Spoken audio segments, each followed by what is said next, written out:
Hello प्यारे बच्चों, आज हमारा एसएस का 9वां चैप्टर है हमारी अर्थव्यवस्था।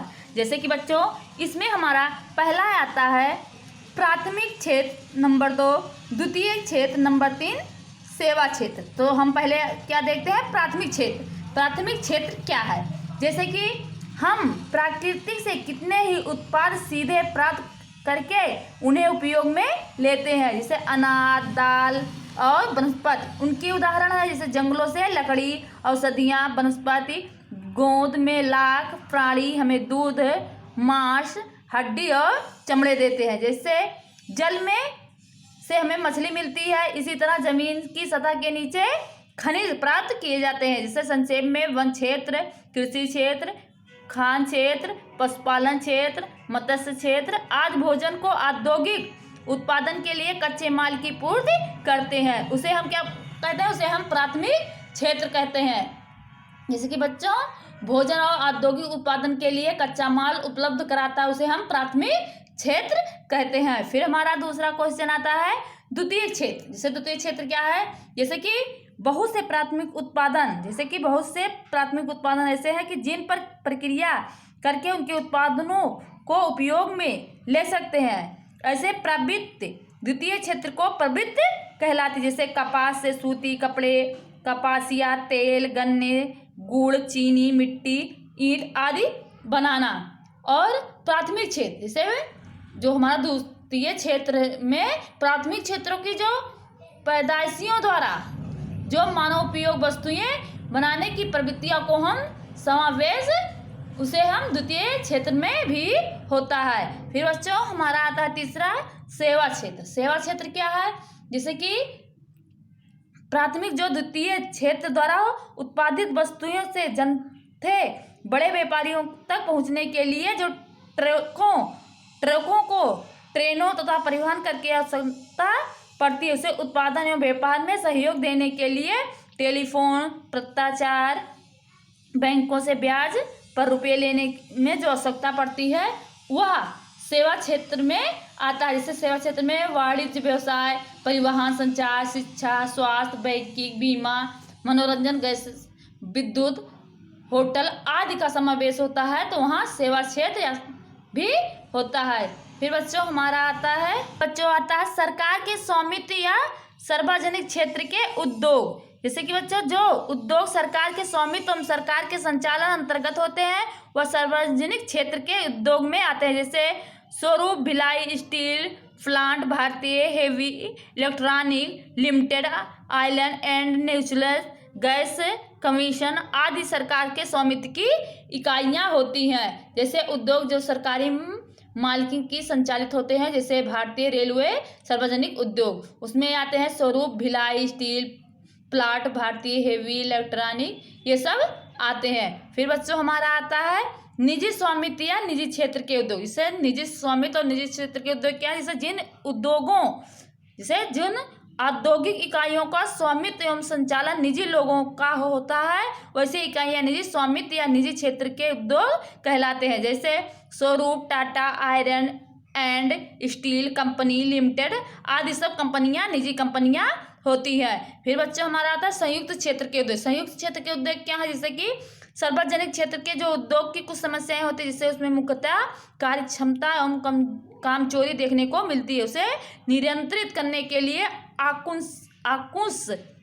अंकुश लगाने के लिए तथा आवश्यक पूंजी एकत्र करने के लिए निजी क्षेत्र के विशेषज्ञों की मदद लेने के लिए सार्वजनिक क्षेत्र में होता है। जिससे सार्वजनिक के उद्योग को स्थापित करने के लिए जैसे हल्की इन उद्योगों को सरकार को अधिक महत्व दिया गया है। बच्चों आता है हमारा सहकारी क्षेत्र के उद्योग।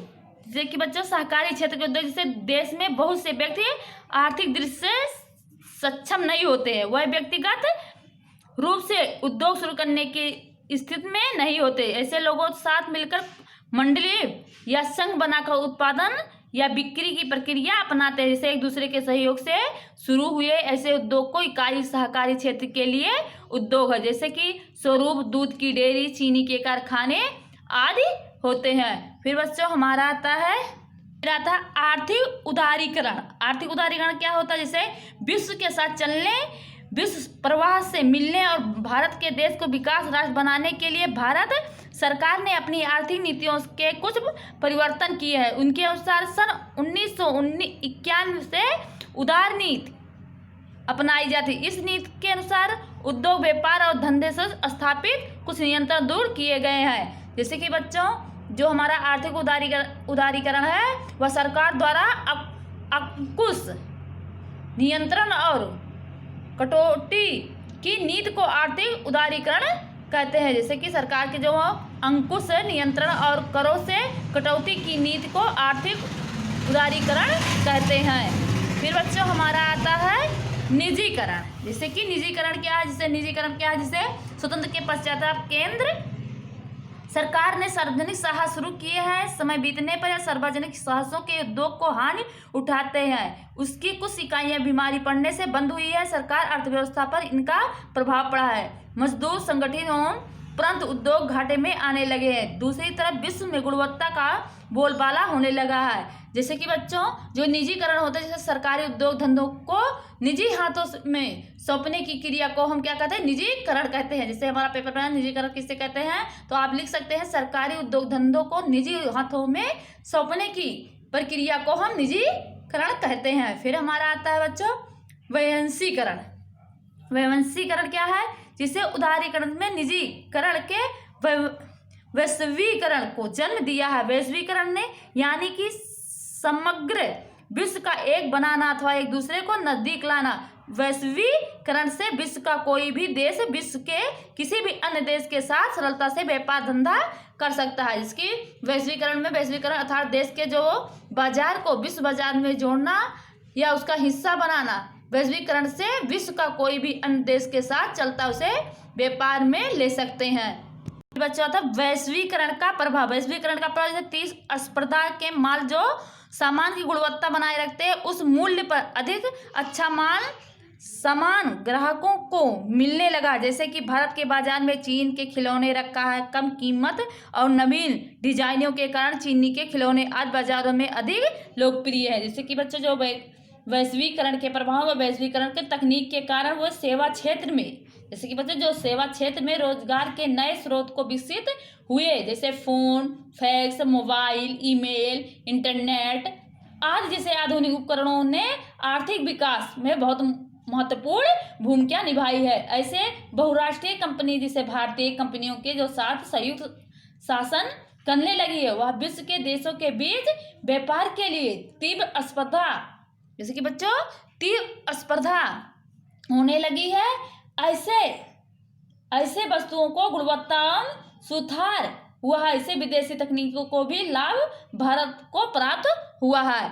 उसी प्रकार उसे वैश्वीकरण के प्रभाव में जाने जाते हैं। जैसे टाटा पोर्टर्स, इफोनिस, आईटी, एशियन पेंट्स, पार्ले वगैरह कंपनियां अंतर्राष्ट्रीय स्तर में आती हैं। चलो बच्चों, हमारा ये चैप्टर यहीं पे समाप्त होता है। फिर अगले चैप्टर में मिलते हैं। तब तक के लिए जय हिंद।